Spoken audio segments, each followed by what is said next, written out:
আমি আজিৰে সাংবাদিক মেল আহ্বান কৰিছিলোঁ। আমাৰ শিক্ষা বিভাগৰ ৰাজ্যিক মন্ত্ৰী ভৱেশ কলিতা ডাঙৰীয়া, আমাৰ প্ৰিন্সিপাল সেক্ৰেটাৰী সকলো ইয়াত উপস্থিত আছে।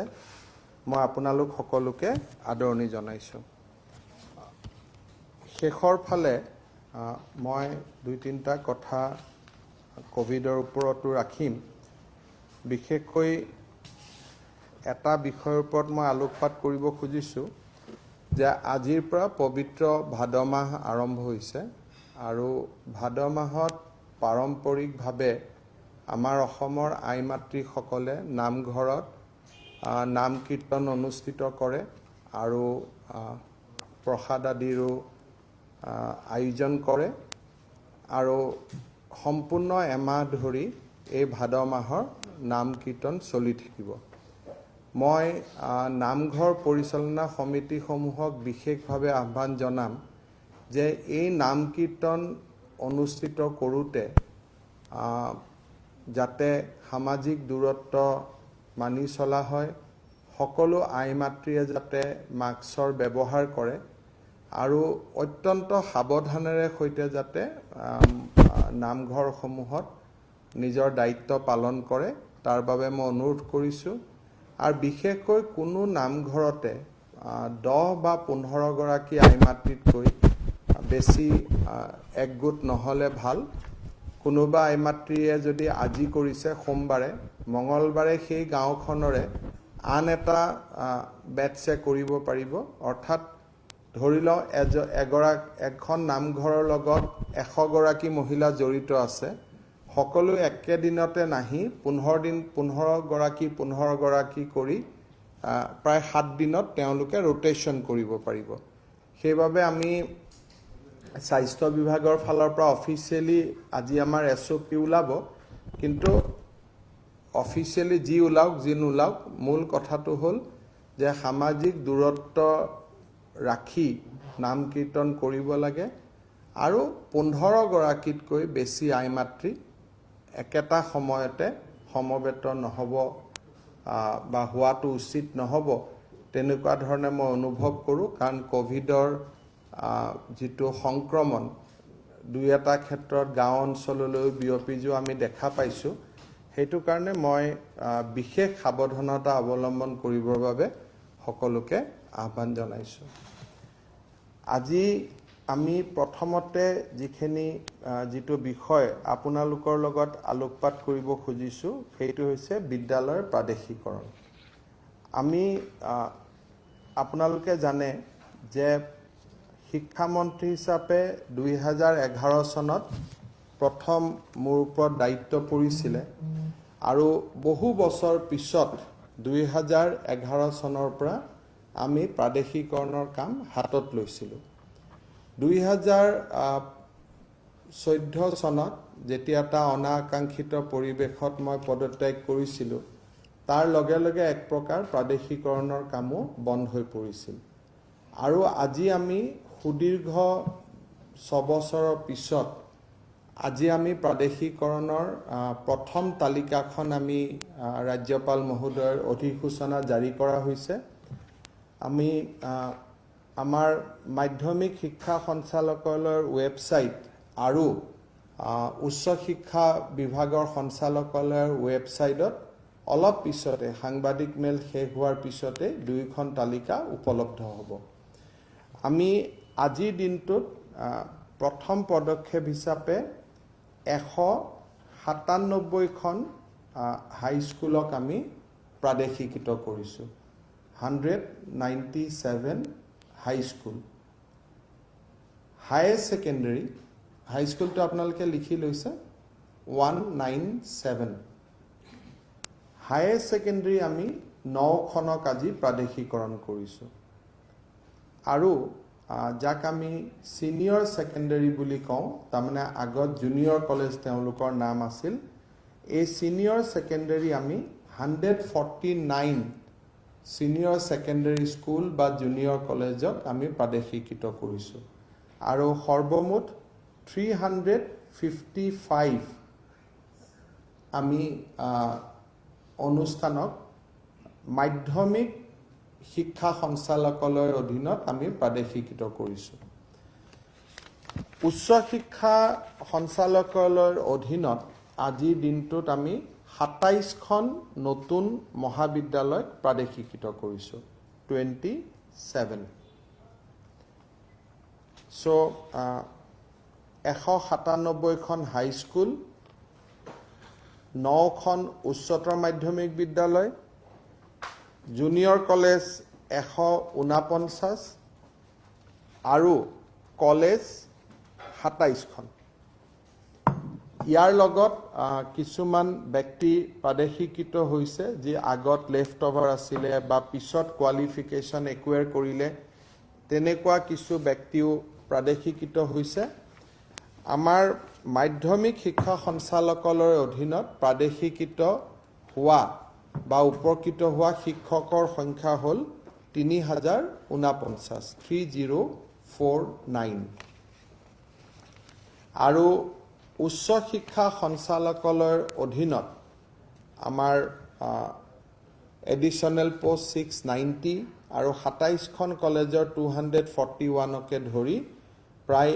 ৯৩১ গৰাকী শিক্ষকক আজি আমি অধ্যাপক অধ্যাপিকাক আমি প্ৰাদেশিকৃত কৰিছোঁ ২৭খন মহাবিদ্যালয় তাৰ বিপৰীতে 241টা পোষ্ট আৰু আগৰ যিখিনি লেফট ওভাৰ পোষ্ট আছিল সমুদায় মিলি লেফট ওভাৰত 690 সমুদায় 931 সো হায়াৰ এডুকেশ্যনৰ আণ্ডাৰত 931 আৰু ছেকেণ্ডাৰী এডুকেশ্যনৰ অধীনত 3049 আৰু সৰ্বমুঠ আমাৰ প্ৰাদেশিকৃত যিখিনি আমাৰ সৰ্বমুঠ বুলি ক'লে আমি বুজাব পাৰিম যে 3980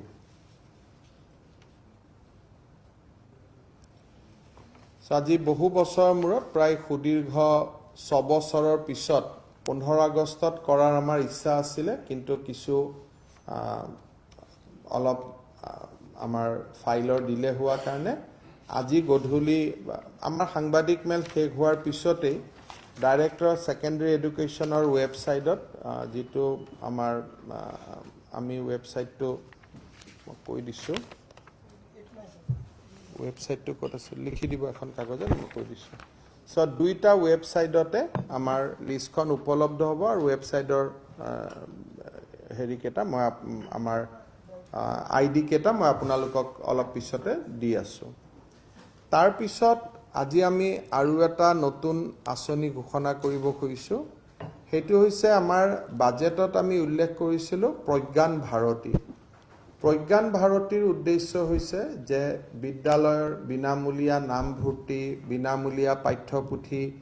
বিভিন্ন ধৰণে ছাত্ৰ ছাত্ৰীসকলক উপকৃত কৰা সেই হৈছে প্ৰজ্ঞান ভাৰতী এই আঁচনিটোৰ লক্ষ্য বাৰ্ষিক বাজেটৰ অষ্টাদশ মুকুতামালাৰ যি আমাৰ কনসেপ্ট আছিলে তাত প্ৰজ্ঞান ভাৰতী এধাৰী মুকুতা বুলি আমি উল্লেখ কৰিছিলোঁ আজি আমি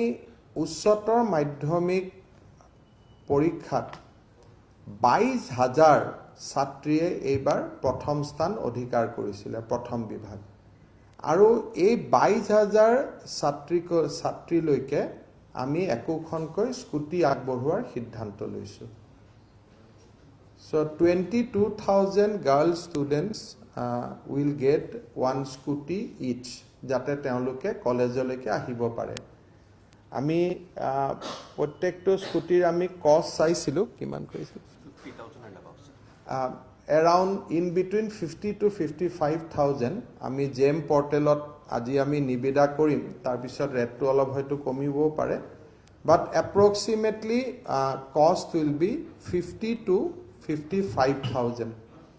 আৰু যিমান ছোৱালীয়ে প্ৰথম ডিভিজন পাইছে 22,000 ছোৱালীয়ে এইবাৰ প্ৰথম ডিভিজন পাইছে আৰু প্ৰত্যেক গৰাকী ছোৱালীয়ে একোখনকৈ স্কুটি পাব আৰু আমি ভাবিছোঁ যে অক্টোবৰ মাহৰ 15 তাৰিখৰ আগতে আমি স্কুটি আমি দি দিম ইয়াত এটা সৰু টুইষ্ট এটা আছে সেইটো হল বাজেটত আমি কৈছিলো যে ইলেক্ট্ৰিকেল স্কুটি দিম কিন্তু আমি ইলেক্ট্ৰিক স্কুটি আৰু আধুনিক স্কুটিৰ আমি এটা কম্পেৰিজন কৰিলো কৰি দেখা পালো যে ইলেক্ট্ৰিক স্কুটিৰ বেটাৰী চাৰ্জ কৰিব লাগিব ঘৰত দ্বিতীয়তে তাৰ স্পীডটো 25 কিলোমিটাৰৰ পৰা 30 কিলোমিটাৰ পাৰ আৱাৰ গতিকে আমি এটা সময় দিছো আমি এটা ওয়েবসাইট দিছো সেইটো ওয়েবসাইটৰ ডিটেইলছটো অহাকালি ৰাতিপুৱা আমি পেপাৰটো পাই যাব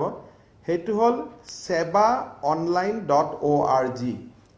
sebaonline.org গোটেই কেইটা সৰু হাতৰ sebaonline.org এই যেটো ওয়েবসাইট আছে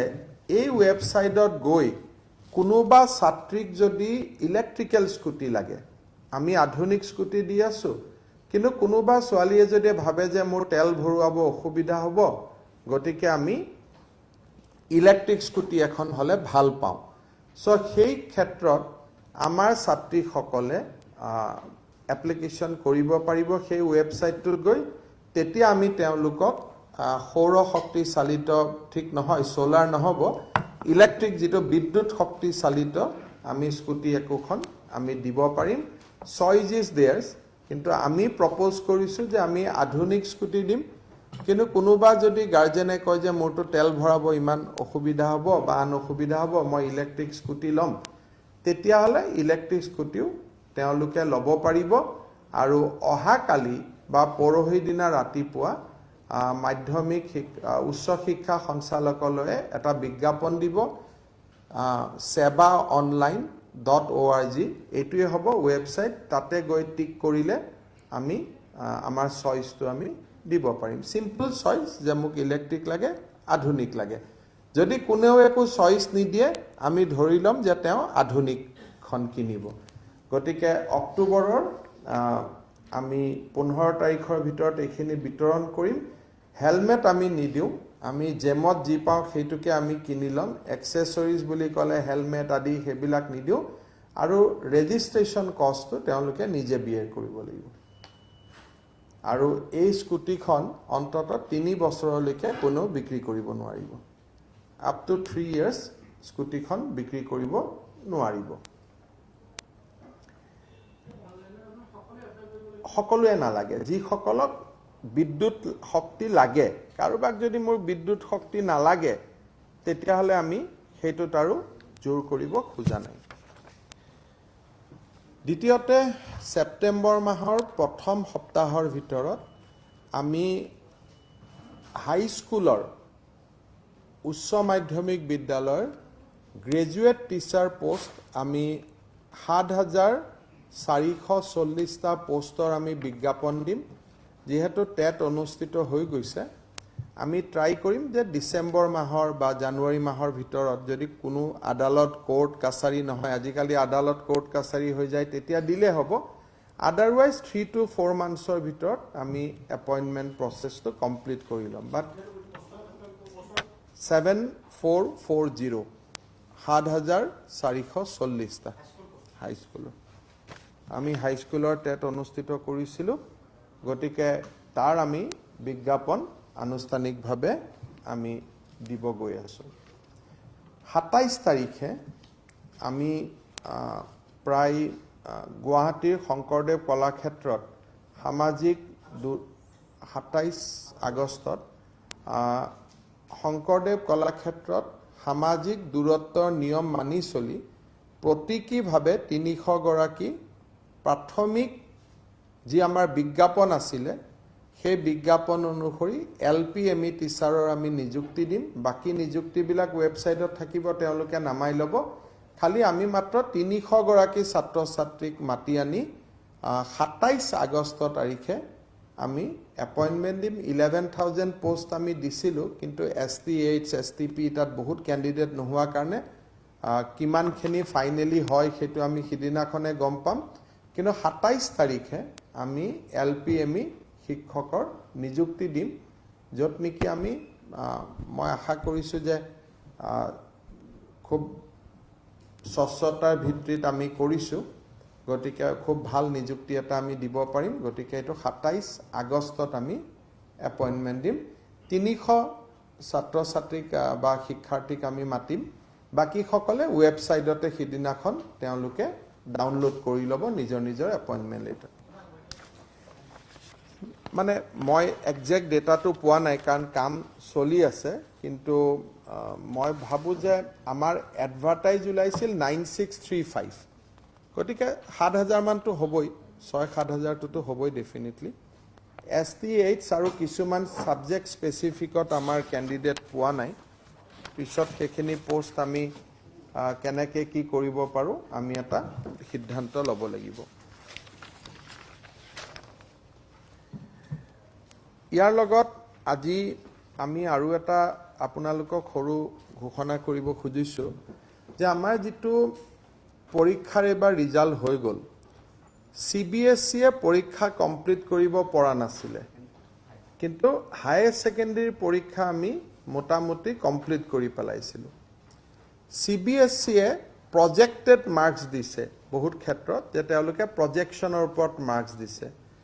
আমাৰ হায়াৰ সেকেন্ডাৰী কাউন্সিলে এক্সাক্ট মাৰ্কস দিছে সেইকাৰণে এইবাৰ আমাৰ হায়াৰ সেকেন্ডাৰী কাউন্সিলত পাস কৰা বহুত লৰা ছোৱালীয়ে কলেজত সিট পাব পৰা নাই আজি আমি অসমৰ প্ৰতিখন কলেজকে এটা নিৰ্দেশ দিছো যে 25% সিট তেওঁলোকে বৃদ্ধি কৰিব কলেজ বিলাকত এজ এ স্পেশাল হেতু সদায় নহয় মাত্ৰ ফৰ দিস ইয়াৰ পেন্ডেমিক বৰ্ষ হিচাপে আৰু এই 25% সিট অকল কাউন্সিলৰ পাস কৰা ষ্টুডেন্ট খিনিক দিব ৰিজাৰ্ভ ফৰ দা কাউন্সিল 25% জি সিট আমি ইনক্ৰিজ কৰিম আজি অৰ্ডাৰ হৈ যাব এইখিনি আমি তেওঁলোকক কৈছো যে it should be given only to the student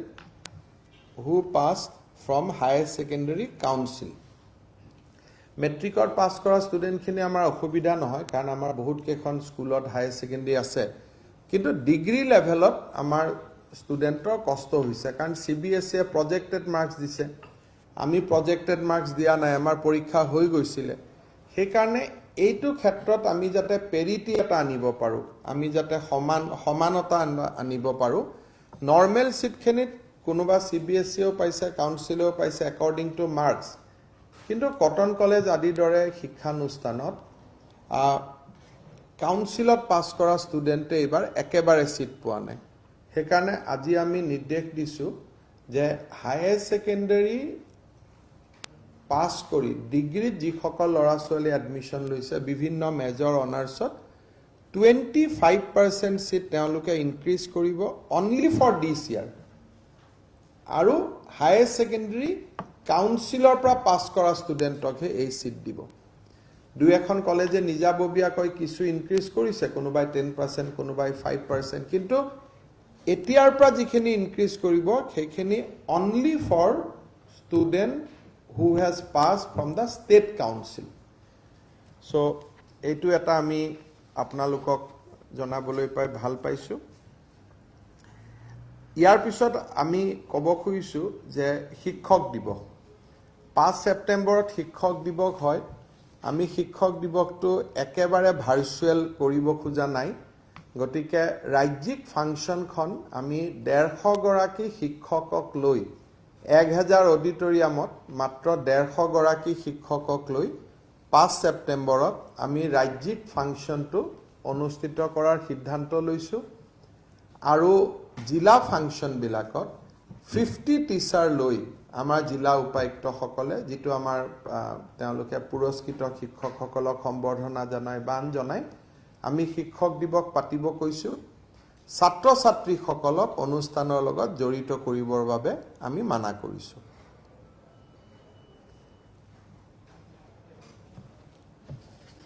আমাৰ শিক্ষক দিৱসৰ পিছত যোৱা প্ৰেছ কনফাৰেন্সত আমি আপোনালোকক ন্যাশনাল এডুকেশন পলিচিৰ ওপৰত উল্লেখ কৰিছিলো ন্যাশনাল এডুকেশন পলিচিখনক ৰাজ্যৰ শিক্ষানীতিৰ লগত ভাৰসাম্য ৰাখি আমাক ৰিকমেন্ডেশন দিবলৈ আমি এখন কমিটি গঠন কৰি দিছো সদস্যসকলৰ নাম মই আপোনালোকক পঢ়ি দিছো আপোনালোকে পাবগৈ আমাৰ principal secretary education convenor doctor Mihir Kanti Choudhury উপদেষ্টা education member commissioner secretary higher secondary elementary education member commissioner secretary social welfare department member commissioner secretary cultural affairs department member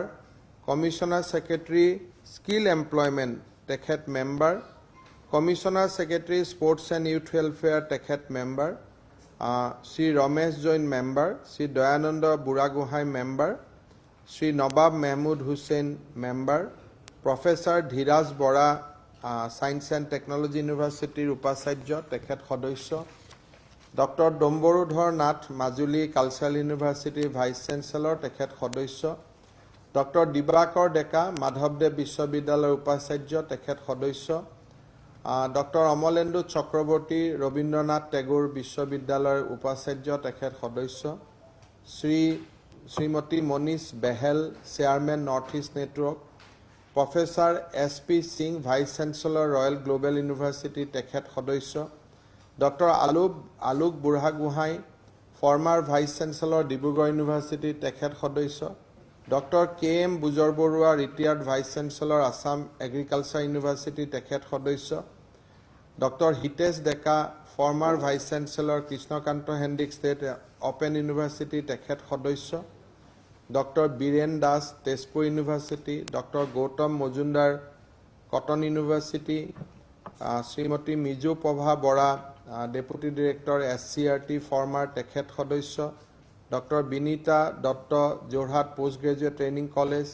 professor Utpal Sharma professor Dilip Kakati professor Jyotiprasad Tamuli Shri Manoj Das former director Indian Institute of Entrepreneurship professor Chandan Sharma Dibrugarh university Jyotiprasad Dutta principal Lahowal college doctor Meghali Senapati Tata Institute of Social Science doctor Rajesh Barman Bodoland university Jogesh Kakati Pandu college doctor Narendra Lahkar Guwahati university Shri Dibyajyoti Mahanta Krishnakanta state university doctor Babli Choudhury department of education Guwahati university doctor Nirmal Baruah retired professor Assam agriculture university doctor Dilip Chandra Kalita director Anandaram Barua institute of language and culture তেখেত সদস্য doctor Nanigopal Mahanta Shri Bhupati Das former managing director Numaligarh refinery Shri Prashanta Boro general secretary Bodo Sahitya Sabha Uddhab Bharali innovator তেখেত সদস্য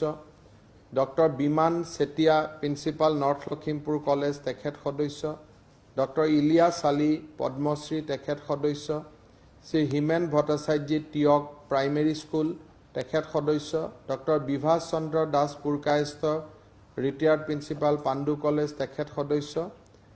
Jagdish Rajbanshi retired headmaster পশ্চিম মায়ং হাই school তেখেত সদস্য miss Hima Das Arjuna awardee তেখেত সদস্য Debajit Saikia secretary Assam cricket association তেখেত সদস্য Mrs Manju Bora renowned film director তেখেত সদস্য Biren Sinha renowned artist and sculptor তেখেত সদস্য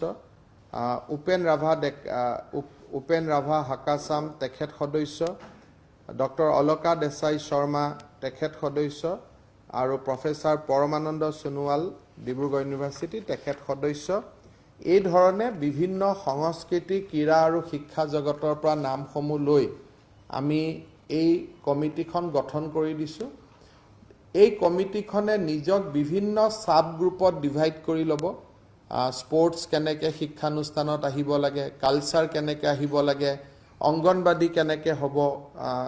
আমাৰ নতুন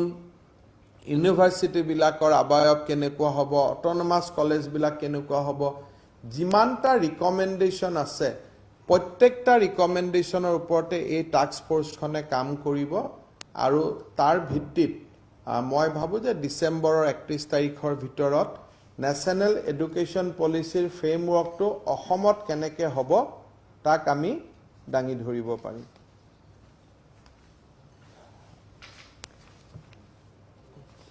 21 তাৰিখৰ পৰা আমাৰ অসমৰ শিক্ষক আৰু অধ্যাপক অধ্যাপিকাসকলে কম্পালসৰিলি কোভিড টেষ্ট আৰম্ভ কৰিব from 21st of this month 21 তাৰিখৰ পৰা 30 আগষ্টৰ ভিতৰত অসমৰ বিশ্ববিদ্যালয়ৰ পৰা আৰম্ভ কৰি প্ৰাথমিক বিদ্যালয়লৈকে আমাৰ যিমান শিক্ষক শিক্ষয়িত্ৰী অধ্যাপক অধ্যাপিকা আৰু কৰ্মচাৰী আছে ছাত্ৰ ছাত্ৰীসকলৰ কল্যাণৰ বাবে সকলোৱে কম্পালসৰি কোভিড টেষ্ট কৰিব আৰু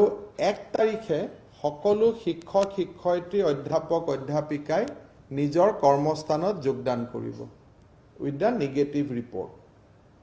কোনোবা যদি শিৱসাগৰটো টেটৰ লৰা গুচি গৈছিল ঘৰলৈকে 4 মাহ আমি তেওঁলোক ঘৰতে আছিলে আমি পূৰ্ণ দৰমহা দি আছিলো বাট 1 তাৰিখৰ পৰা তেওঁলোকে নিজ নিজ কৰ্মস্থানলৈকে উভতি যাব লাগিব and they have to remain standby যেতিয়া গভৰ্ণমেণ্টে স্কুল খুলিব নিৰ্দেশ দিব ভাৰত চৰকাৰৰ গৃহ মন্ত্ৰালয়ৰ তৰফৰ পৰা আমি লগে লগে কমিউনিকেট কৰিম কিন্তু 1 তাৰিখৰ পৰা সকলো শিক্ষক শিক্ষয়িত্ৰীয়ে নিজৰ স্কুল কলেজত যোৱাটো বাধ্যতামূলক নহলে it will be taken as a leave without pay হেতু ষ্টেণ্ড বাই হৈ থাকিব যেতিয়া আমি পৰিবেশ মনিটৰ কৰি আছো আৰু পৰিবেশ মনিটৰ কৰি আমি সময়ত সেকেন্ড সিদ্ধান্তটো দিম আজিৰ সিদ্ধান্তটো হল যে 21 তাৰিখৰ পৰা জুন যত আছে টেষ্টিং আৰম্ভ কৰিব আৰু 1 তাৰিখে শিক্ষক শিক্ষয়িত্ৰী অধ্যাপক অধ্যাপিকাসকল কলেজ আৰু স্কুলত গৈ যোগদান কৰিব ছাত্ৰ ছাত্ৰীসকলৰ ক্লাছ কেতিয়াৰ পৰা হ'ব কি হ'ব যেহেতু this is a national disaster গতিকে আমি ভাৰত চৰকাৰৰ নিৰ্দেশনাৰ বাবে অপেক্ষা কৰি আছো আৰু ষ্টেটৰ এছওপি সমূহ আমি হাজু কৰি ৰাখিছো আমি প্ৰয়োজন হলে যি দিনাই হ'ব যাতে উইদিন 24 আৱাৰ্ছ আমি ডিক্লেয়াৰ কৰিব পাৰো তেনেকে সকলোকে আমি ষ্টেণ্ড বাই পজিশনত যাবৰ বাবে অনুৰোধ কৰিছো আৰু কোনোবা যদি ইমান দিন ধৰক মোৰ ধুবুৰীত পোষ্টিং মই শিৱসাগৰত আছিলো স্যালাৰি পাই আছিল আমি ধৰা নাছিলো বাট 1 তাৰিখৰ পৰা সকলো নিজৰ নিজৰ কৰ্মস্থানলৈ যাবগৈ সো যেটো আমি যি ধৰণত আছিলো সেইটো এতিয়া অলপমান পৰিৱৰ্তন হ'ব শেষত মই আপোনালোকক এটা কথা দেখুৱাব খুজিছো যে যোৱা 4 মাহত কোভিড চলি থকাৰ পিছতো আমাৰ শিক্ষা বিভাগ আমি বহুত বিলাক কাম কৰি আছিল অনলাইন দিশা এপ আমাৰ বিশ্ববিদ্যা জ্ঞান বৃক্ষ আমি বহুত কাম কৰি আছিল 15 আগষ্টত আমি কেইটামান কম্পিটিশন পাতিছিল যে কোনোবা শহীদৰ পেইন্টিং কৰা সাইন ল্যাঙ্গুয়েজত জনমন গণ আমাৰ ৰাষ্ট্ৰীয় সংগীত গান গোৱা সংগীতৰ প্ৰতিযোগিতা বিভিন্ন ধৰণৰ আমি প্ৰতিযোগিতা কৰিছিল আৰু আপোনালোকক আমি জনাবলৈ পাই ভাল পাইছো যে ইভেন ইন অনলাইন মোড 3,35,896 গৰাকী ছাত্ৰ ছাত্ৰীয়ে এইবাৰ 15 আগষ্টত তেওঁলোকে বিভিন্ন কম্পিটিশনত যোগদান কৰিছিল আৰু গধূলি সকলোৱে ঘৰত আমাৰ শহীদ আৰু মুক্তিযুঁজাৰুসকলৰ কাৰণে এগছিকৈ চাকি জ্বলাইছিল সংবাদ মাধ্যমৰ দৃষ্টিগোচৰ বহুত ক্ষেত্ৰত হোৱা নাছিল যদিও প্ৰায় ছাত্ৰ ছাত্ৰীয়ে নিজৰ ঘৰত চাকি জ্বলাইছিল যেটো আমাৰ অসমৰ ক্ষেত্ৰত এটো এটা নতুন আছিল তাত আমি এটা কম্পিটিশন ৰাখিছিল যে যি 10 গৰাকী ছাত্ৰ ছাত্ৰীয়ে গান গোৱাৰ পিছত ভাল গাব তেওঁলোকে অসমৰ প্ৰখ্যাত শিল্পীসকলৰ লগত যুগলবন্দী কৰিব থ্ৰু অনলাইন কোনো ঘৰৰ পৰা নাহে সো অনলাইনত তেওঁলোকে যুগলবন্দী কৰিব আমি কিমান সফলতাৰে এই কামটো কৰিলো মই জাস্ট আপোনালোকক গান এটা দেখুৱাব খুজিছো তেতিয়া আপোনালোকে তাৰ পিছত বুজিবৰ কাৰণে সুবিধা হ'ব চলাই দিও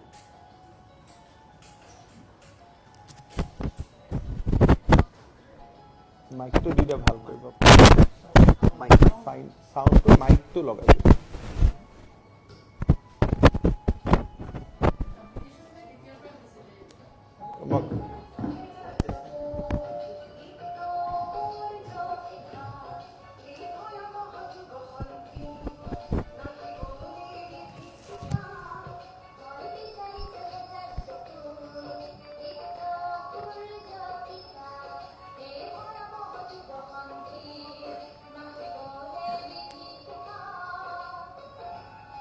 চবে নিজৰ নিজৰ ঘৰৰ পৰা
So, 15 আগষ্টৰ আগমুহূৰ্তত 7 দিন আমি অনলাইনত বিভিন্ন কাৰ্যসূচী কৰিছিলোঁ। আমাৰ সাইন ল্যাঙ্গুৱেজত জনমন গণ গাইছিলে, তাৰ পিছত যাতে ডিফেন্ড নামসকলৰ কাৰণে এইটো খুব আকৰ্ষণীয় হয়, পেইন্টিং কৰিছিলে। কোভিডৰ আতংকত থকাৰ পিছতো শিক্ষা বিভাগে 3,35,896 গৰাকী ষ্টুডেণ্টক আমি এই কামবিলাকত এংগেজ কৰি ৰাখিছোঁ। আৰু আজি আমাৰ অনলাইন ব্যৱস্থাৰ জৰিয়তেও আমি প্ৰায় 10 লাখ ছাত্ৰ ছাত্ৰীক আমি টাচ কৰি আছোঁ।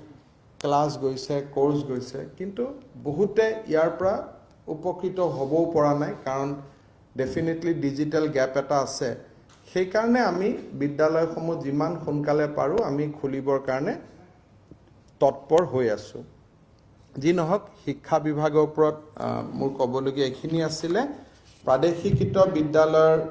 যিসকলে আজি নিজৰ নামটো চাব খোজে, তেওঁলোকে madhyamik.assam.gov.in madhyamik.assam.gov.in আৰু আনটো হ'ল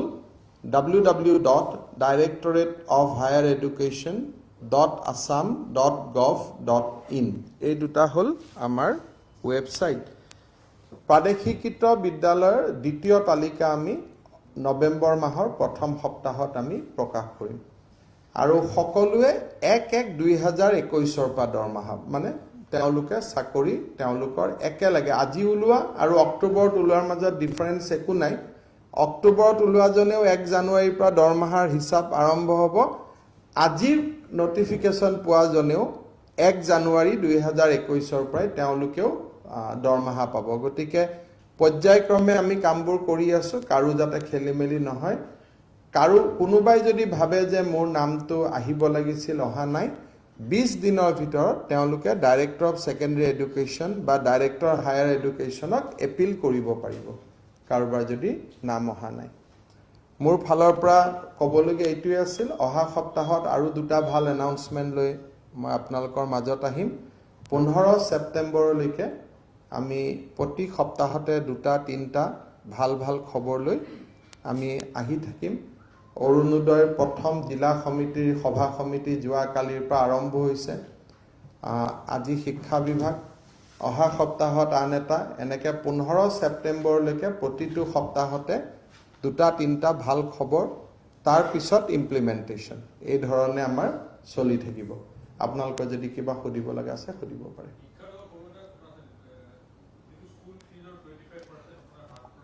আমি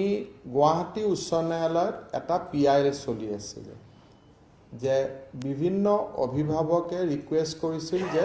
ফিজটো কমাব লাগে হাইকোৰ্টে নিজে সিদ্ধান্ত নলৈ আমাৰ চৰকাৰৰ ওপৰত চৰকাৰৰ পৰা তেওঁলোকে আমাৰ ভিউ জানিব খুজিছিলে আৰু আমাক এটা সিদ্ধান্ত ল'ব কৈছিলে পিছত আমি সালিবাৰী চাই এইটো সিদ্ধান্ত লৈছো যে পেণ্ডেমিক আৰম্ভ হোৱা দিনৰ খনৰ পৰা শেষ নোহোৱা পৰ্যন্ত প্ৰাইভেট স্কুলৰ ফিজ 25% কনসেশন হ'ব 75% কনসেশন নহয় বহুতে স্কুলত কিছুমানে উলুটাকৈ বুজিছে 25% ফিজ will be exempted গতিকে 25% ফিজ দিব নালাগে 75% দিব লাগিব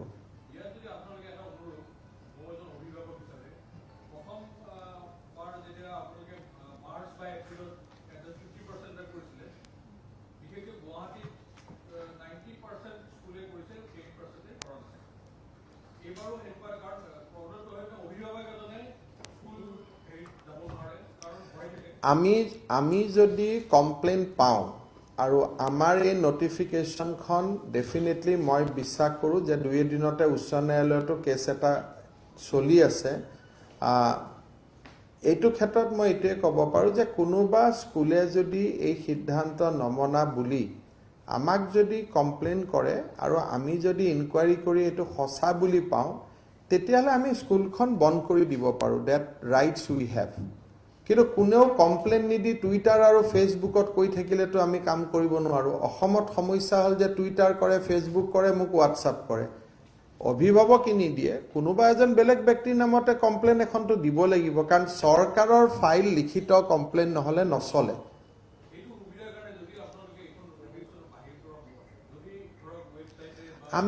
আমি সব সৰকাৰ মিসট্ৰাস্টৰ ওপৰত চলিব নোৱাৰে যে কোনোবাই নামানিলে আপোনালোকে কমপ্লেইন দিব তাৰমানে আমি প্ৰথমতে ধৰি ললো যে সৰকাৰৰ কথা কোনেও নামানে সো সৰকাৰ তেনেকে নচলে সৰকাৰৰ কথাটো হল যে সৰকাৰৰ নিৰ্দেশ আমি ধৰি লওঁ যে সকলোৱে মানিছে মানিব বাধ্য যদি কোনোবাই ভাবে মানা নাই এজ এ ৰেসপন্সিবল সিটিজেন তেওঁলোক আগবাঢ়ি আহি কমপ্লেইন দিব লাগিব জিলা উপায়ুক্ত হওক ডাইৰেক্টৰ সেকেন্ডাৰী বা এলিমেন্টাৰী এডুকেশ্যনত কমপ্লেইন দিব লাগিব যিজনৰ নামত নটিফিকেশন ওলাইছে তেওঁৰ নামত কমপ্লেইন দিব লাগিব কিন্তু সেইটো নকৰি মোৰ তাত কমপ্লেইন দি থাকে আৰু পিছত আমি বহুত ইনকুৱাৰি কৰি গম পাওঁ যে স্কুলত তেওঁলোকৰ ইন্টাৰনেল কনফ্লিক্ট আছে কোনবাই কাবাক বেয়া পায় কমপ্লেইনেন্টৰ নাম নহলে আমি অভিযোগ তদন্ত কৰিব নোৱাৰো হেতু সিভিসিৰ স্পষ্ট নিৰ্দেশনা আছে যে anonymous complaint cannot be inquired into জুনে নহক তেওঁ অভিভাৱক হোৱাৰ প্ৰয়োজন নাই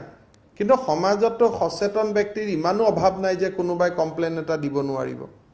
আৰু মই ভাবো যে প্ৰাইভেট স্কুলেও জানে যে এইটো এটা প্ৰয়োজনীয় তেওঁলোকৰ ইলেক্ট্ৰিচিটি খৰচ হোৱা নাই তেওঁলোকৰ মেইনটেনেন্সৰ খৰচ হোৱা নাই পেট্ৰল খৰচ হোৱা নাই ডিজেল খৰচ হোৱা নাই গতিকে this is the most reasonable order আৰু ইয়াত বিৰোধিতা কৰাৰ কথাটো নাহে বাট কোনোবাই বিৰোধিতা কৰিলে will close down that school কিন্তু আমাক সকলোৱে কোঅপাৰেট কৰি আছে কাৰণে মই ইমান টাফ শব্দ ইউজ কৰিব খোজা নাই কাৰণ প্ৰাইভেট স্কুল বিলাকক যদি আমি কৈছো যে আমাক কোৱাৰেণ্টাইন দিয়ক হেতুও দিছে এভৰিবডি ইজ কোঅপাৰেটিং ইয়াত এবাৰ আমি এটলিষ্ট পেণ্ডেমিকৰ সময়ত আমি সকলোৱে বুজাবুজিৰ মাজেৰে সকলো কাম কৰি আছো বহুত বেছি চৰকাৰী নীতি নিয়ম কবলগীয়া হোৱা নাই আমি যেনেকৈ ৰিকুৱেষ্ট কৰিছোঁ ৰাইজে তেনেকৈ কৰি আছে গতিকে why should we use tough word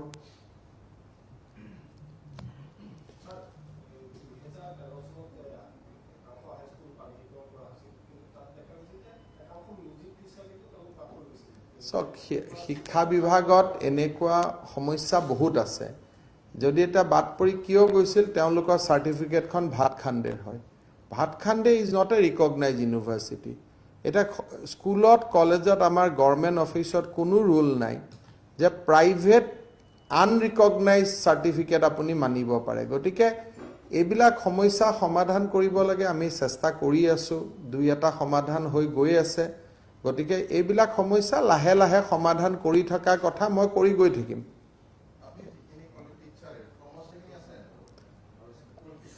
কৰ্মচাৰী এতিয়া আৰম্ভ হ'ব এই প্ৰাদেশিকৰণৰ লিষ্টখন অকল টিচাৰৰ হৈছে কৰ্মচাৰী স্কুটিনি এতিয়া আৰম্ভ হ'ব কিন্তু 1 তাৰিখৰ ভিতৰত আমি 1 জানুৱাৰীৰ ভিতৰত সকলোৱে সমানে দৰমহা পোৱা কৰি দিম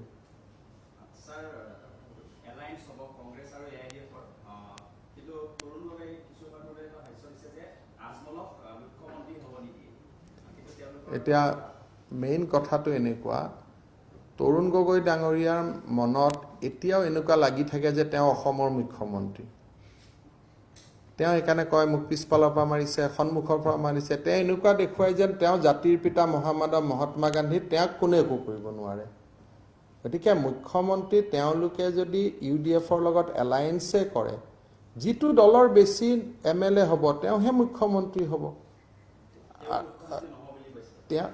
তেওঁ ক'লে কেনেকৈ হ'ব তেওঁতো এইটোও জানিব লাগিব যে প্ৰত্যেক মানুহৰ বয়সৰ এটা সীমা থাকে আমি সকলো মানুহ ক'ত কেনেকৈ কিমান দিন আমি থাকোঁ আমি ক'লে পৃথিৱীখন চলিব জানো কিন্তু যদি গেটখনৰ জপনাটো খুলি দিয়ে তাৰপিছত চুৰে কি বস্তু চুৰ কৰিব এইটো মালিকে সিদ্ধান্ত ল'ব নোৱাৰে এবাৰ যেতিয়া ৰাজীৱ ভৱনৰ জপনাটো আজমলৰ কাৰণে খুলি যাব তাৰপিছত আজমলে কোনটো ৰুমত গৈ বহিব সেইটো আৰু তৰুণ গগৈ সিদ্ধান্ত ল'ব নোৱাৰে কাৰণ তৰুণ গগৈ 90 বছৰত আছে এইটো তেওঁ মনত ৰাখিব লাগিব নহয় গতিকে চুৰক আপুনি জপনাটো খুলি দিলে আৰু ক'ব তই ফ্ৰিজটো চুৰ কৰিবি দে টিভিটো চুৰ নকৰিবি তেনেকৈ হ'ব নেকি নাই কথাটো ক'লো গতিকে তেখেতৰ কথা আপোনালোকে বহুত বেছি টিভিত দি নাথাকিব মইতো কওঁ যে বয়সৰ কথা আছে এইটো আমাৰ হিন্দু ধৰ্মত এইটো হ'ল কি সন্ন্যাসৰ সময় গতিকে আমাৰ বায়োলজিটোৱে এনেকুৱা যে এটা ষ্টেজত কোৱা কথাৰ বৰ গুৰুত্ব দি থাকিব নালাগে আমাৰ ককাহঁতে বহুত কথা ক'ব ককাৰ কথা এতিয়া শুনিলে হ'ব নেকি কিন্তু সন্মান কৰিব লাগিব তেওঁক চৰণত ধৰিব লাগিব আশীৰ্বাদ ল'ব লাগিব তেওঁৰ পৰা মই জ্ঞান ল'ব লাগিব কিন্তু 18 বছৰীয়া ল'ৰাটোক যদি 90 বছৰীয়া ককাই পৰামৰ্শ দিব যে তই ইঞ্জিনিয়াৰিং মেকানিকেল মেডিকেল পঢ়িব মোক এইটো নহ'ব নহয় কাৰণ মানুহ ইমান পৰিৱৰ্তনশীল যে মোৰ ল'ৰাক মই এতিয়া জ্ঞান দিব নোৱাৰোঁ ই মোক উল্টাই জ্ঞান দিয়ে গতিকে আমাৰ হিন্দু ধৰ্মত নিয়ম এইটো যে এটা সময়ত আমি কৈ থাকিব নালাগে আৰু ভাগৱত কীৰ্তন এইবিলাকৰ লগত নিজক জড়িত কৰি দিব লাগে এটা তৰুণ গগৈ ভগৱান ৰাম কৃষ্ণক বিচৰাৰ পৰিৱৰ্তে বয়সত তেওঁ আজমলক বিচাৰি ল'লে আপুনি চাওকচোন মানুহৰ ডিজেনেৰেশ্যন এই সময়ত আপুনি সকলো 90 বছৰৰ বয়োজ্যেষ্ঠ মানুহৰ অসমত ঘৰে ঘৰে যাওক সকলোৱে ৰাম কৃষ্ণ ভাগৱত ঘোষা এইবিলাকৰ লগত জড়িত কোনো মেটেৰিয়েলিষ্টিক ৱৰ্ল্ডৰ লগত কোনো জড়িত নহয় মই গ্যাৰেণ্টি দি ক'ব পাৰোঁ 90 বছৰ আন এজন মানুহৰ তাত যাওক হয় কবিতা জ্ঞান নিজৰ জীৱনৰ যিখিনি শিকিলে সেইখিনি নাতিপুতিক বিলাই আছে আৰু ৰাতিপুৱা গধূলি নাম কীৰ্তন কৰিছে গীতা পঢ়িছে উপনিষদ পঢ়িছে বেদ পঢ়িছে কোনোবাই কোৰাণ পঢ়িছে আৰু আমাৰ তৰুণ গগৈ ডাঙৰীয়াই ৰাম আৰু কৃষ্ণ বাদ দি তেওঁ আজমলৰ ভজন কৰি আছে এইটো কি এইটো চ্যালেঞ্জৰ কিবা ভ্যালু আছে নেকি আজি মই যদি মোৰ ল'ৰাক চ্যালেঞ্জ কৰোঁ কুস্তি খেলোঁ বুলি মোক মাৰি বগৰাই দিব সি সন্মানতহে মোক নামাৰে আজি যদি মোৰ ল'ৰাৰ লগত মই এতিয়া কওঁ মোৰ ল'ৰা ক্লাছ 12 তাক যদি মই কওঁ তোৰ লগত মই বক্সিং খেলিছোঁ চ্যালেঞ্জ কৰিছোঁ তে ল'ৰাটোৱে কি কৰিব ল'ৰাটোৱে নিজে হাৰি দিব মোৰ লগত সন্মান এইটোৱে আমাৰ ভাৰতৰ ধৰ্ম কি এটা যদি তৰুণ গগৈ ডাঙৰীয়াই মোক চ্যালেঞ্জ কৰি থাকে মই কি ক'ম আৰু এটা সময়ত ক'ম স্যাৰ আপুনি শুদ্ধ দিয়ক মই আপোনাৰ লগত হাৰি দিছোঁ কি বুলি কাজিয়া কৰিব এইটোতো এটাতো কিছুমান বস্তু সেইকাৰণে মোৰ দুখ লাগে মই যদি কংগ্ৰেছত থাকিলোহেঁতেন প্ৰণৱ মুখাৰ্জীক যেনেকৈ আজি ৰাখিছে ৰাইজে মই তৰুণ গগৈ ডাঙৰীয়াক তেনেকুৱা আসনত ৰাখি থ'লোহেঁতেন যে আপোনাৰ ওচৰত যাম পৰামৰ্শ ল'ম আৰু আপুনি এই বয়সত আজমলৰ নাম নল'ব বেয়া লাগে আৰু এতিয়া ৰাম কৃষ্ণৰ নাম লওক হয় নহয় গতিকে তেওঁক আপোনালোকে উত্তেজিত কৰি আছে কেতিয়াবা আপোনালোকক মই এটা কথা অনুৰোধ কৰি থৈ দিছোঁ এই যে আপোনালোকে তেওঁক উত্তেজিত কৰি থাকে আপোনালোকৰ সন্মুখতে কেতিয়াবা কিবা এটা দুৰ্ঘটনা হ'ব মই কিন্তু একদম মই মনৰ পৰা কৈছোঁ দেই মই ভাল পোৱা মানুহ কাৰণে কৈছোঁ আপোনালোকে যে গৈ যে তেওঁক উত্তেজিত কৰি ইটো সিটো সুধি থাকে কেতিয়াবা উত্তেজিত হৈ তাতে স্পটতেই কিবা এটা দুৰ্ঘটনা হ'ব পিছত আপোনালোকে নিজক দোষমুক্ত কৰিব নোৱাৰিব বয়সটো আপোনালোকে চাব মানে মই অনুৰোধ কৰিছোঁ কাৰণ তেওঁ মোৰো মুখ্যমন্ত্ৰী আছিলে বহুত বেছি তেওঁক লৈ মোৰ পৰাও সুধি নাথাকিব মই তেওঁৰ ওপৰত কিবা ক'লে ৰাতিটো তেওঁ বিপি বাঢ়ি থাকিব উত্তেজিত হৈ থাকিব পিছদিনা মই এনেকৈ হিমন্তক ক'ম তেনেকৈ ক'ম ভাবি থাকিলে বেয়া হ'বনে নাই পৰিৱেশটো আপোনালোকে ৰিপুণ বৰা দেৱব্ৰত শইকীয়াৰ লগত আমাক যুদ্ধ কৰাই থাকক তৰুণ গগৈক বেলেগ এখন আসনত থৈ দিয়কচোন ভাই তেওঁ মানিব নোখোজে কিন্তু তেওঁৰ বয়সটোতো আমিও জানো গতিকে তেওঁক তেওঁৰ জেগাত থৈ দিয়ক তেওঁৰ কথা আপোনালোকে বেছি সোধা পোছা কৰি নাথাকিব মই একদম ৰিকুৱেষ্ট কৰিছোঁ এই দায়িত্বটো তেওঁ ল'ৰাটোৱে আহি আপোনালোকক হাক দিব লাগে যে দেউতাক বেছি ব্যতিব্যস্ত কৰি নাথাকিব বুলি কিন্তু ল'ৰাটো কথা নাই যে বাপেকৰ নামত যদি ক'ৰবাত আৰু এবাৰ MP হ'ব পাৰোঁ তেনেকৈ চলি আছে গতিকে মই জানো মানুহজনক ওচৰৰ পৰা কেনেকৈ খং উঠে কেনেকৈ হেৰি হৈ যায় গোটেই ৰাতি তেওঁ নুশুৱে হেৰি কৰি থাকে আই হেভ চিন হিম ক্ল'জলি না গতিকে তেওঁক লৈ বৰ বেছি ইলেকশ্যনত তেওঁৰ কোনো প্ৰাসংগিকতাও নাই এইটো ইলেকশ্যনত তেওঁৰ কথা কোনেও নুশুনে কংগ্ৰেছেও তেওঁৰ মতে এটাও টিকট নিদিয়ে তেওঁ কেম্পেইনো কৰিব নোৱাৰে তেওঁৰ কোনো অহা 2021 নিৰ্বাচনত তৰুণ গগৈ কোনো প্ৰাসংগিকতাই নাই গতিকে তেওঁৰ কথা আপোনালোকে সুধি থাকিলে শুনি থাকিলে মানুহজনৰ ৰাতিটো শুৱাত কষ্ট এতিয়া যে মই যে কথাখিনি ক'লোঁ তেওঁ এতিয়া তাতে গুজৰি গুমৰি থাকিব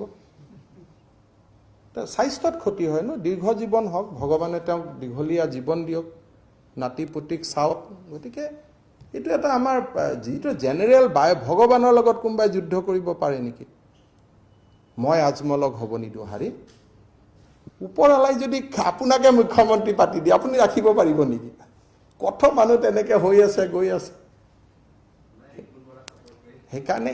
একদম তেওঁক মই আপোনালোকক ৰিকুৱেষ্ট কৰিছোঁ নহ'লে অসমৰ সাংবাদিক ইতিহাসৰ আটাইতকৈ দুৰ্ঘটনাটো আপোনালোকৰ সন্মুখতে হ'ব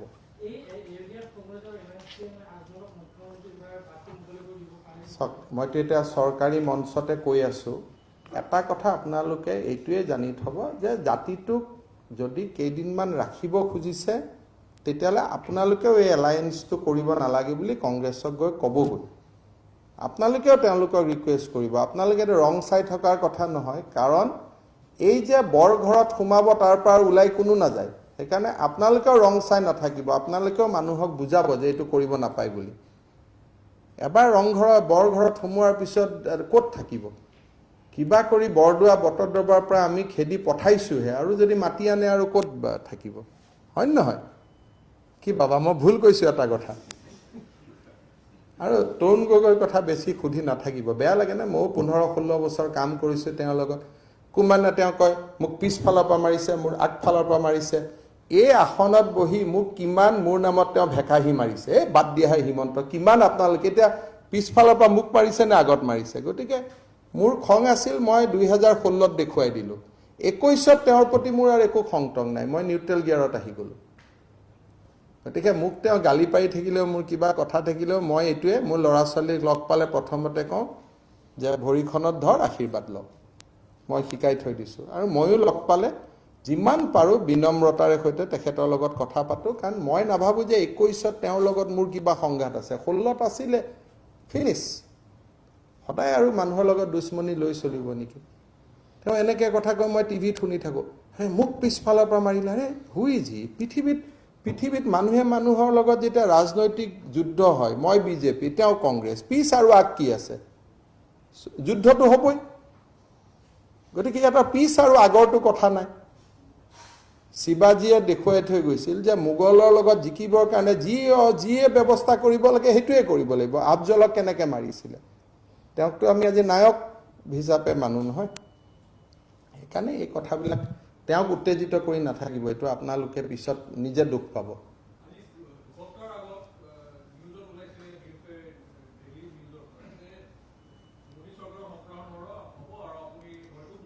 চক এটা কথা মই আপোনালোকক ক'লো যে কোনে জানে যে মই ইলেকশ্যন খেলিম নে নাই এইবাৰ That is a million মই নিজেই মই নাজানো যে মই ইলেকশ্যন খেলিম নে নাই গতিকে আপোনালোকে ইমান কেনেকৈ আগত গৈ আছে প্ৰথমটো এইটো ঠিক হ'ব লাগিব যে মই ইলেকশ্যন খেলিম নে নাই মইতো একদম নিৰ্মভাৱে এই মাৰ্চলৈকে কেনেকৈ অসমৰ মানুহক সেৱা কৰিব পাৰোঁ সেইটো কামতে ব্যস্ত আছোঁ য'ত যি আশা আছিলে আৰু অহা সপ্তাহতো এনাউন্সমেণ্ট পাব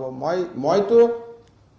ফিনিচিঙৰ ফালে গৈ আছোঁ যে যিমান পাৰোঁ কামবিলাক কৰি চেছ কৰি থওঁ ইলেকশ্যন মই উঠিম সব মানুহ এটা থাকেতো গতিকে মোৰ লগত বহুত কথা আছে মই নিজে ইলেকশ্যন উঠিম নাই that has to be decided by the party or by my family এইটো এনেকুৱা নহয় এইটো ইয়াত পাক আছে গতিকে সেইকাৰণে মই এটা পদ আৰু পোষ্টৰ পিছত নাই মই কেইটামান কাম কৰি যোৱাৰ ইচ্ছাত আছোঁ পিছত মোৰ ফেমিলিয়ে সিদ্ধান্ত ল'ব লাগিব মই উঠিম নে নাই পাৰ্টিয়ে সিদ্ধান্ত ল'ব লাগিব it is a long process এইটো এতিয়া আৰম্ভ হোৱা নাই আৰু কি আছে কওক পদ আৰু মৰ্যাদাৰ কথা বাদেই দিয়ক কি ওলাই কি নাই আপুনি সাংবাদিক কি লিখে লিখি থাকিব এতিয়া ভাল কৰি লিখক যে আমি স্কুটি দিলোঁ ভাল কৰি লিখক ইমান ল'ৰা ছোৱালীয়ে ইণ্ডিপেণ্ডেন্স ডে যোগ কৰিছে বহুত এইবিলাক বাদ দিয়ক দিল্লীত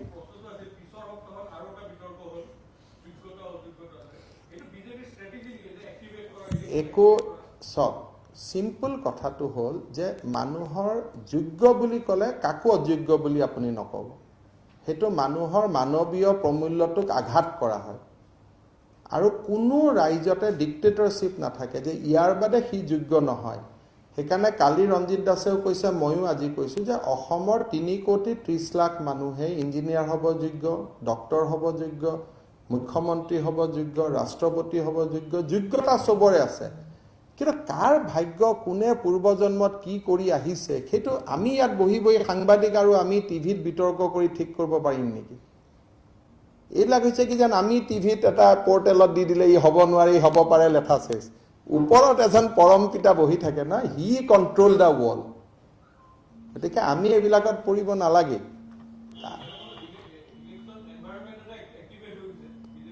এনভাইৰনমেণ্ট মই এক্টিভেট কৰি আছোঁ না ডেইলি দুটা দি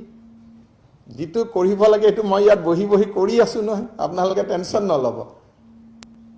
কালিৰ পৰা যে অৰুণোদয় গোটেই অসমত আৰম্ভ হৈ গ'ল কি এক্টিভেট হোৱা নাই নেকি মই বিশ্বাস কৰোঁ যে কনষ্ট্ৰাকটিভ আৰু ক্ৰিয়েটিভ কামৰ জৰিয়তে আপুনি ইলেকশ্যন এক্টিভেট কৰক election should be competition between the two group who is willing to do more for the people of Assam ইলেকশ্যনটো এইটোৱে যে ময়ো বেছি কৰিম অসমৰ কাৰণে তেওঁলোকেও বেছি কৰিব দুইটা বেছি কৰাৰ কম্পিটিশ্যনটোকে ইলেকশ্যন বুলি কয় ইয়াত আৰু বাকী নিগেটিভ কথা বতৰা মই নাই আৰু মোৰ মাইণ্ডটোৱে নচলে এই লাইনত স্মুথ গয়িং আমাক কিবা সৰু কিবা দায়িত্ব এটা আছিল এইটো আমি পালন কৰিছোঁ বা হৈ গ'ল এতিয়া dialogue is on track they are discussing with MHA মই চিম্পল কোভিডৰ কেইটামান কথা কৈ আপোনালোকক সামৰণি মাৰিছোঁ খালি আপোনালোকে মোক তৰুণ গগৈৰ কথা সুধি নাথাকিব দেই প্লিজ বুলি কৈছোঁ আৰু মোৰ এইটো মানে এইটো কামত মোৰ ইচ্ছা নাই হা তেওঁ মোৰ কথা যি কয় কৈ থাকিব দিয়ক আৰু মোৰ কথা যি কয় কৈ থাকক দিয়ক মই তেওঁৰ লগত কম্পিটিশ্যনো নাই আৰু তেওঁৰ কথা মোক সুধি নাথাকিব আৰু তেওঁক মই সন্মুখৰ পৰাই তেওঁৰ লগত মই যুঁজিলোঁ 16ত মই হিচাপ নিকাচ বৰাবৰ কৰি দিলোঁ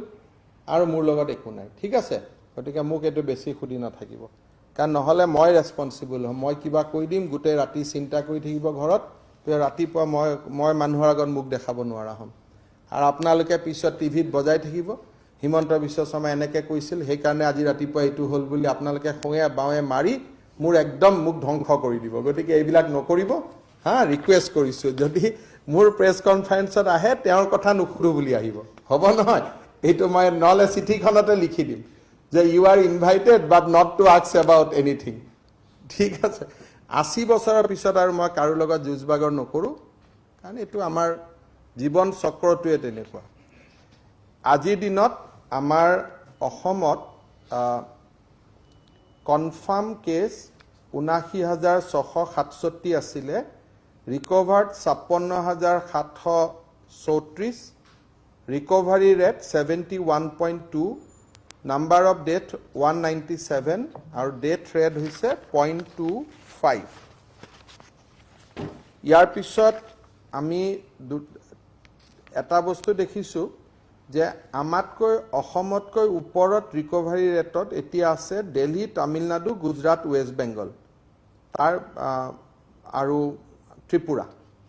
এই কেইখন ৰাজ্যৰ ৰিকভাৰী ৰেট অসমতকৈ ওপৰত আছে বাকি আন সকলৰ ৰিকভাৰী ৰেট অসমতকৈ কম আছে ডেথ ৰেটৰ ক্ষেত্ৰত মৰ্টেলিটি ৰেটৰ ক্ষেত্ৰত আমি উত্তৰ পূৰ্বৰ মিজোৰাম ছিকিম অৰুণাচল প্ৰদেশ আৰু নাগালেণ্ডক বাদ দিলে অসমৰ মৰ্টেলিটি আটাইতকৈ লোৱেষ্ট 0.25 অসমৰ মৰ্টেলিটি আটাইতকৈ লোৱেষ্ট আমাৰ ডে ৱাইজ যিদিনাখন আমি 12 তাৰিখে আমি 1.5 লাখ টেষ্ট কৰিছিলোঁ সিদিনাখন আমি প্ৰায় 4,500 পজিটিভ পাইছিলোঁ কিন্তু আদাৰৱাইজ আমাৰ এভাৰেজ 2,200ৰ পৰা 2,700ৰ ভিতৰত আমি কেছ পাই আছোঁ আৰু পজিটিভিটি ৰেট আমি 4 to 5%ৰ ভিতৰত পাই আছোঁ নাই আমাৰ 50,000 টেষ্টত আছোঁ প্ৰত্যেক দিনাই মই টেষ্টৰ কথাও কৈছোঁ আৰু ডাবলিং পিৰিয়ড আমাৰ যেটো এসময়ত আমাৰ 11 দিন হৈছিল তাৰ পিছত আপোনালোকক মই 15 দিন হোৱা বুলি ক'লো এতিয়া ডাবলিং ৰেট আমি 17 দিনত ভৰি দিছোঁ 17 ডেজ তাৰমানে গ্ৰেজুৱেলি অসমত কাৰ্ভডাল অকণমান শ্লো ডাউন হৈছে যাৰ কাৰণে ডাবলিং ৰেট এতিয়া 17 দিনত আহিছে নেশ্যনেল ডাবলিং ৰেটটো মই আপোনালোকক চাই দিম কিন্তু মই জানাত national doubling rate is also 15 ডেজে হৈ আছে টেষ্টৰ ক্ষেত্ৰত আমি 17,75,403টা টেষ্ট আমি কৰিব কৰিছোঁ আৰু আগৰ দৰে কৈ থকাৰ দৰে এতিয়া আমি তামিলনাডুকো পাৰ মিলিয়ন টেষ্টত পিছ পেলালো এতিয়া অসমৰ পজিশন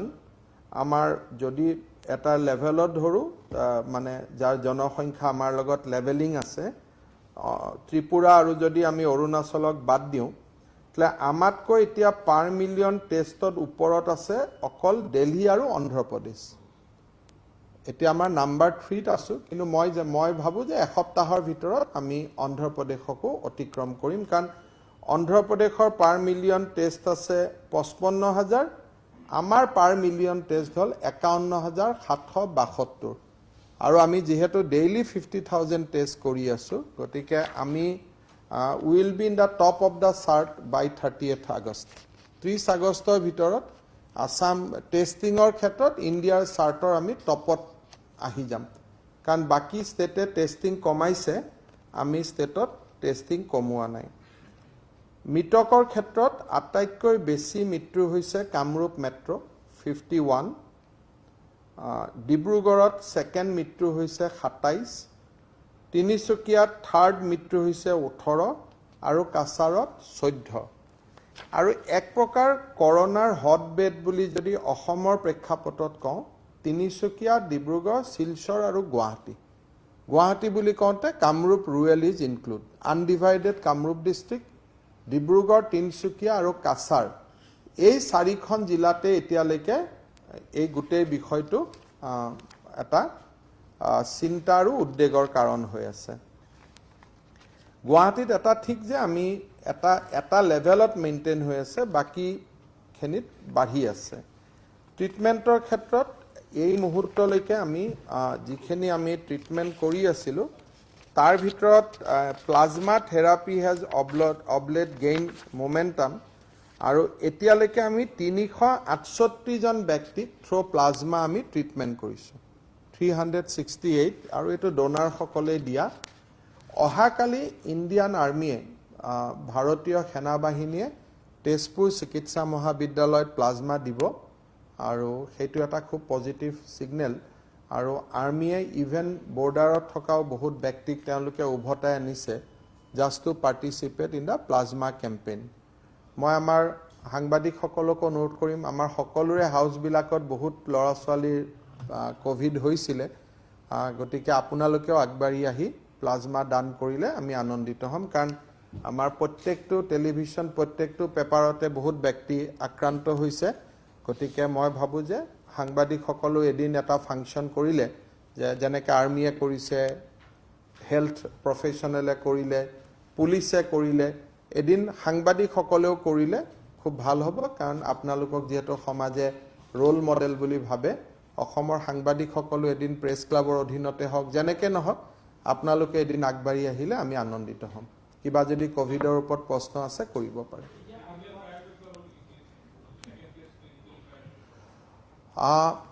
ভ্যাকচিনৰ ক্ষেত্ৰত সেকেন্ড ফেজ ক্লিনিক্যাল ট্ৰায়ালত Guwahati medical college has been enlisted number 1 number 2 sero survey যেটো গুৱাহাটীত পজিটিভ কিমান হ'ল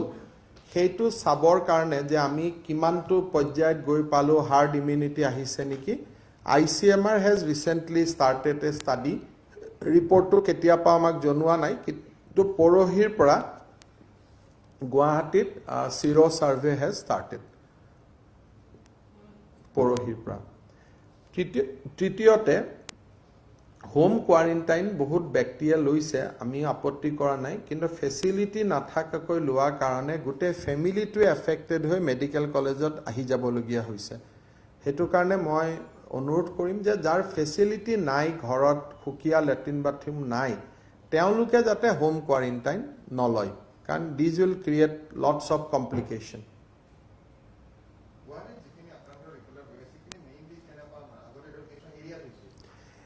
এতিয়া অহা কালি আমি এটা ষ্টাডি কৰিব দিছো যে জাগাবিলাক বদলিছে নে বদলা নাই প্ৰথম অৱস্থাত আমাৰ পাণ্ডুত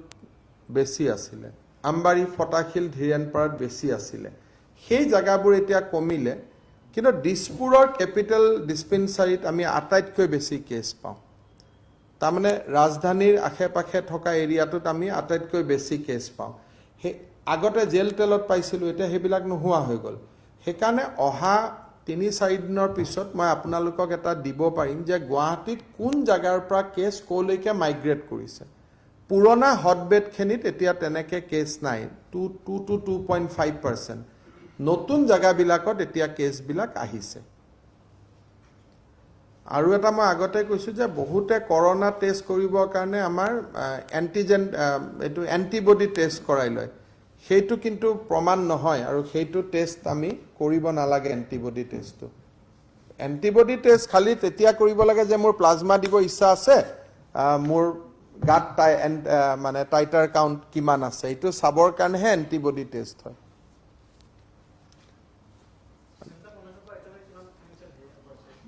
150 কোটি টকা ৰাফলি হ'ব 150 crore হ'ব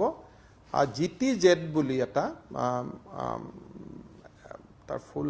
নামটো মই ক'ব নোৱাৰিম GTZ বুলি এটা অনুষ্ঠান আছে তেওঁলোকে অলপতে 8 কোটি টকা টেষ্টিংৰ কাৰণে আমাক আগবঢ়াইছে GTZ মই নামটো মোৰ WhatsApp গ্ৰুপত দি দিম তেওঁলোকে আজি পৰহি দিনাখন অসম গভৰ্ণমেণ্টলৈকে 8 কোটি টকা এটা বৰঙনি আগবঢ়াইছে এটো এক্সটাৰ্নালি ফান্ডিং হ'বই মানে কোনোবা চৰকাৰৰ হ'ব বহি দেশৰ কোনোবা চৰকাৰ হ'ব মই অলপ পিছতে মই কৈ দিম টেন্টেটিভ এক্সপেন্ডিচাৰটো আপোনালোকে হিসাব কৰি ল'ব পাৰে 500 টকা কৈ পাৰ ডে 5000 ইনটু 75000 এটোটো টেন্টেটিভ এক্সপেন্ডিচাৰটো আপোনালোকৰ সন্মুখতে আছে 17.5 লাখ টেষ্ট ইনটু 400 পূৰণ কৰি ললে টেন্টেটিভ টেষ্টটো পাই যাব মানে ইয়াত বহুত বেছি কমপ্লিকেশন নাই যিমান টেষ্ট কৰিছো ইনটু 400 কৰি দিয়ক ৰেপিড কাৰ্ডত যদি RT-PCR টেষ্ট হৈছে বা আউটসোৰ্স খেনিত ইনটু 1500 বা 2000 জি হয় হেতু মাৰি দিলে আৰু যদি ঘৰৰ ভিতৰতে কৰিছো ইনটু 400 মাৰি দিলে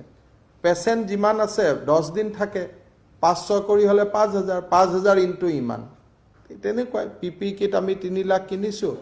1100 টকা এভাৰেজ ৰেট ইন্ডিয়াৰ ভিতৰত আটাইতকৈ কম 1100 ইনটু 3 লাখ মাৰি দিয়ক 1100 তেতিয়া এতিয়াতো আমি কিনাই নাই গতিকে এতিয়া আমাক ভাৰত চৰকাৰে 1.5 লাখ দিলে বিনামূলীয়া কৰি তেতিয়া আমি 3 লাখ কৰিছিলো ইনটু 1100 মাৰি দিয়ক হেতু সময়ত লকডাউনৰ সময়ত আমি প্ৰায় 600টা আইসিইউ বনাইছো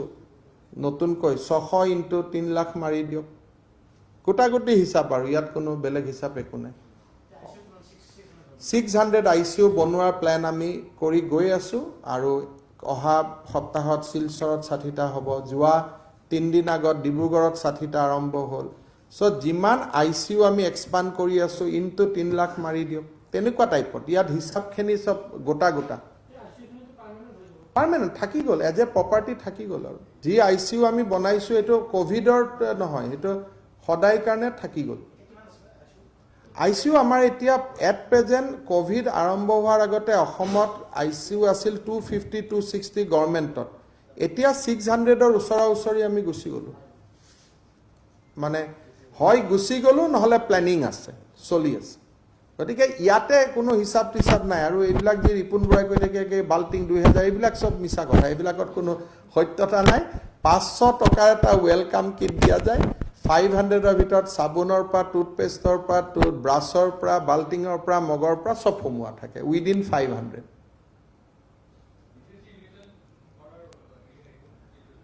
সিচুৱেচন লৈ কথা দুই ধৰণৰ অসমত মানুহ আছে স্কুল কলেজ খুলিব দিলে কয় কোভিড আছে আকৌ একেবোৰ মানে কয় দোকান পোহাৰ খুলিব লাগে এতিয়া মই বুজি নাপাওঁ আই হ্যাভ নোটিস টু পিপল প্ৰথম টুইট দিলে যে কি কৰোনা কৈ থাকে স্কুল কলেজ খুলিব আকেটো দোকান খুলিব দিব লাগে দিলু আকৌ এইকেদিন কৈ আছে ইমান ডাঙৰ কৰোনা লৰা ছোৱালী কেনেকে স্কুলত যাব দিম সেম পাৰসন মই চাই আছো গতিকে ভেৰি টাফ গেম মানুহৰ মানসিকতাৰ লগত খোজ কৰা এইটো খুব টাফ গেম আৰু যেই আৰু নিট পৰীক্ষা বা পৰীক্ষাৰ সময়ত সব গাৰ্জেনে টুইট কৰি আছে যে পাতিব নালাগে পৰীক্ষা আমাৰ লৰা ছোৱালী বিপদ হ'ব আকৌ দোকান খোলাৰ সময়ত সবে কয় যে কিয় কাৰণে আমি এইবিলাক লকডাউন দিব লাগে আমাৰ একো হোৱা নাই এইবিলাক এনেকুৱা কথা আৰু যিজন ব্যক্তিয়ে নিজৰ পেপাৰত দিলে কোভিড মানে একো নহয় সেইজন ব্যক্তিয়ে পৰখীৰ পৰা প্লাজমা খুজি মোৰ মাথা পাগল কৰি দিছে অসমৰ এজন সংবাদ জগতৰ উজ্জ্বল নক্ষত্ৰ এখন বাতৰি কাকতৰ সম্পাদক তেওঁ সত্যকাম ফুকনৰ নামত আৰ্টিকল লিখুৱালে যে একো নাই কোভিড ৰাইট 3 দিনৰ পৰা মোক কৈছে প্লাজমা দিয়া নহলে মানুহজন নাবাছে মই আপোনালোকে নামে বুজি পাইছে কাৰ কথা কৈছো আজিৰ পৰা সত্যকাম ফুকনৰ আৰ্টিকল লিখুৱালে কোভিড নাই 3 দিনৰ পৰা কৈছে প্লাজমা পলিসি হ'ব লাগে প্লাজমা লাগে আমাক মোৰ এজন মানুহ এবি গ্ৰুপৰ প্লাজমা পোৱা নাই এটা মই কৈছো দাদা আপুনি এটো কৈছিল কৰোনা নাই বুলি এতিয়া আকৌ প্লাজমা কিয় লাগে তো অসমত ডিফাৰেন্ট সাইকোলজিয়ে ডিফাৰেন্ট সময়ত কাম কৰি থাকে আৰু বহুত কষ্ট হয় কেতিয়াবা নদীৰ পানী সোঁফালে বয় আপুনি নাওখন সোঁফালে চলাই দিব লাগে কেতিয়াবা বাওঁফালে বয় আকৌ বাওঁফালে চলাই দিব লাগে মানে বহুত যিটো গতিত এই ছমাহ কটাইছো এইটো মানে অকল পৰমাত্মাইহে জানে কেনেকে কটাইছো ইনানটো মই আচৰিত হাৰি আপুনি লিখিলে কোনো নাই বুলি কৰোনা তৰণা আকৌ এটা আপোনাক প্লাজমা লাগে এটা কবওতো না আৰু পেশেন্ট যোগাটোগাৰ কৰি দিয়া হল বেলেগ কথা কিন্তু এনেকে চলি আছে পৃথিৱীখন বহুত কষ্ট আপোনালোকে মানে নুবুজালে কিতাপখন লিখিলেহে আপোনালোকে এই ছমাহৰ কথাটো বুজি পাব একদম মই টুইটত চাই থাকো আৰে এই কৈছে দোকান নুখলে আমাৰ জীৱন ধ্বংস কৰিলে কোনো কৰোনা নাই পৰনা নাই ভাল কথা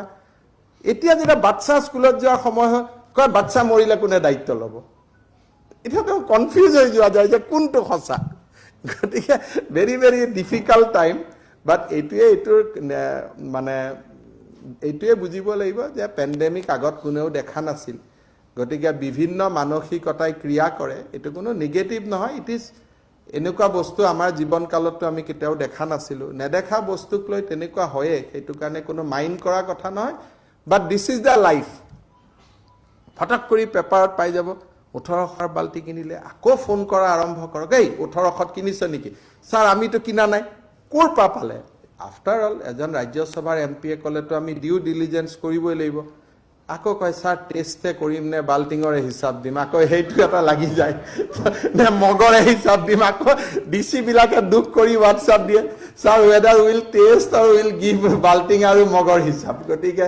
মাজত আহি গ'ল মাজত পগলা হৈ গ'ল মানুহ চেনিটাইজাৰ পিছততো মই উলিয়ালো যে এইবিলাকতো চেনিটাইজাৰ এইটোৱে যে চেনিটাইজাৰ এইটোতো NHM কিনা নহয় এইটো SAD ডিপাৰ্টমেণ্টেহে কিনা প্ৰথমতে ময়ো গালি দিলোঁ ধেত আপোনালোকে এনেকৈ য'তে যায় তাতে মই চেনিটাইজাৰ দেখোঁ এয়াৰপৰ্টত দেখোঁ ৰেলৱে ষ্টেচনতো দেখোঁ ইয়াতো দেখোঁ এইবোৰ আপোনালোকে নিকিনিলে কোনে কিনিব তেওঁ ক'লে ছাৰ হস্পিটেলখিনিয়ে আমি দিছোঁ বাকীবিলাকতো আমি দিয়া নাই একমাহ গ'ল চেনিটাইজাৰৰ মিষ্টেৰী উদ্ভাৱন কৰোঁতে মোৰ কেইদিনমান গ'ল বাল্টিং মগ বহুত সমস্যা বুজাই ঠিক আছে হ'ব দিয়ক ধন্যবাদ